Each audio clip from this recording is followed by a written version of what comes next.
Okay, first we're going to start by drawing our mug. We're going to draw an ellipse, which is pretty much the same as an oval. It's the appearance of a circle to the side.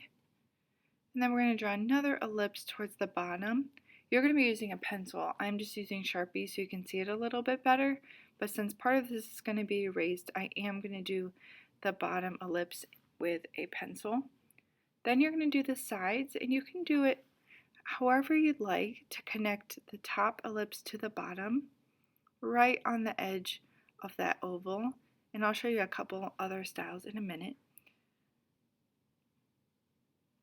We're going to keep the front of the bottom ellipse, but then we're going to erase the top half because this top half is not able to be seen, okay, because our mug is not see-through.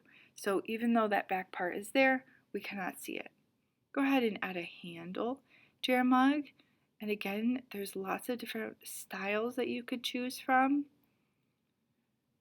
And then we're going to add the appearance of hot chocolate inside, or tea, whatever you prefer to drink in a mug that's hot, by doing a curved line in the opening. And then I'm going to add a saucer, which is like a little plate that your coffee mug or tea mug sits on.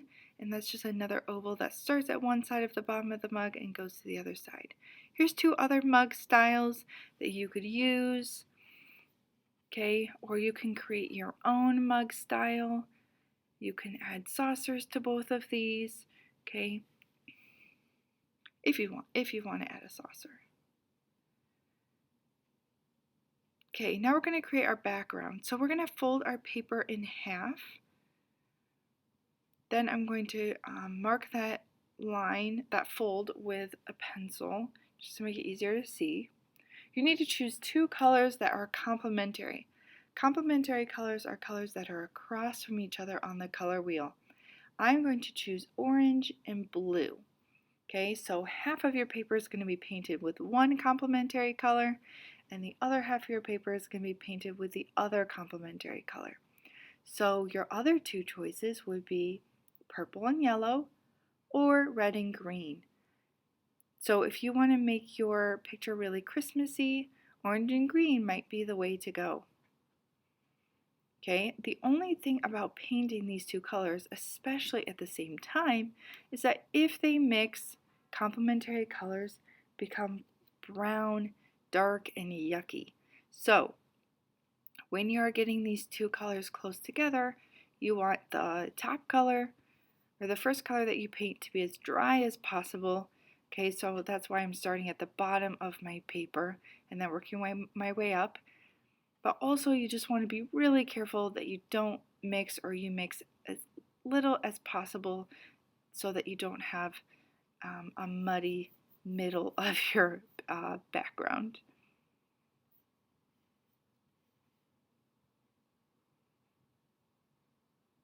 Okay, so as I get close to the middle, I'm being really careful not to mix those colors, using the very tip of my brush to finish up that line. If you get the other color on your brush, just clean it off, wash it really good, and keep going. Next, we're going to be adding designs to our mug while our paper dries. We're going to be using colored pencils. Another great option for this would be markers. Okay, we're going to be using colored pencils today.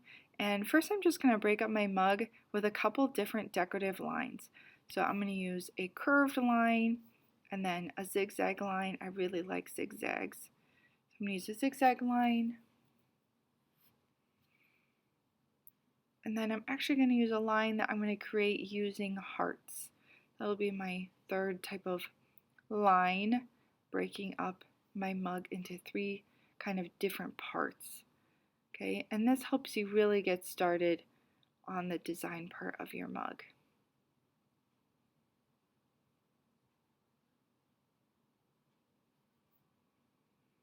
Okay, I'm going to make some of my lines thicker by adding a second line.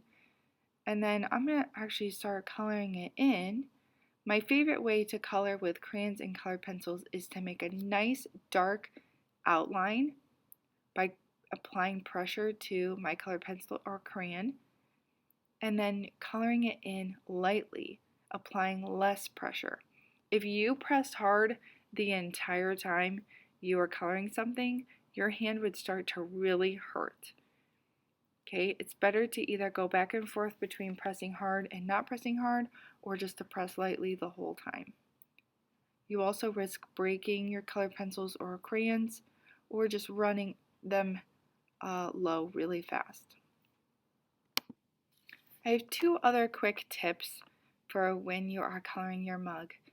One of them is when you are coloring something and you want it all to be filled in to make it really look like it's complete. In order to color in the background, use a lighter color. So on the designs of my mug, I'm using green and red, and then I'm using yellow, which is a lighter color, to fill in the background.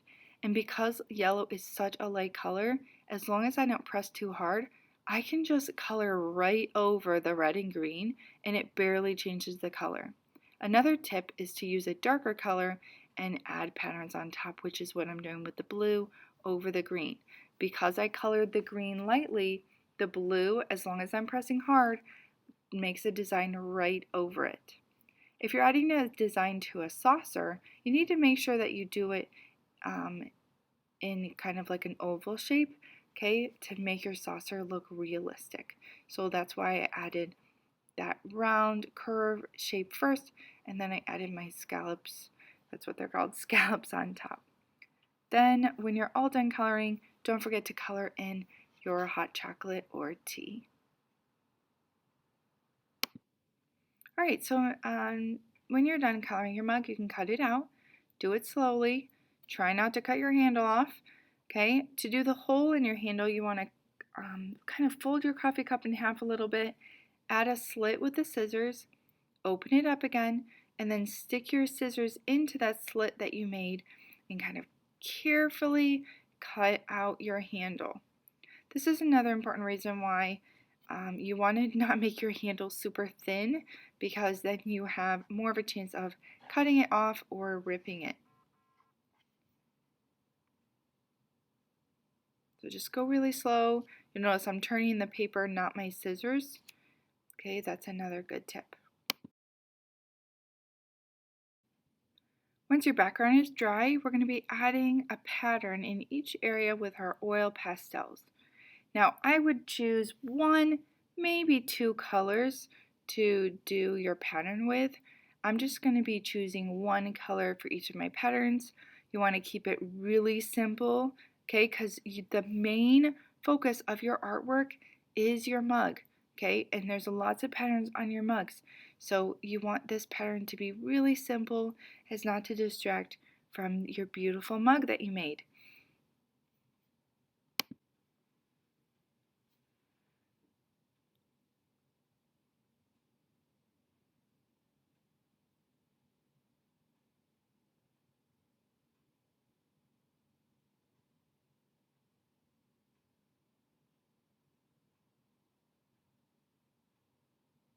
Alright, so when you're done with all your patterns on your background, we're going to glue down our coffee mug really good. I'm going to turn my paper over, massage it, just to make sure my coffee cup is really glued down good. And then I'm going to add a little bit of steam.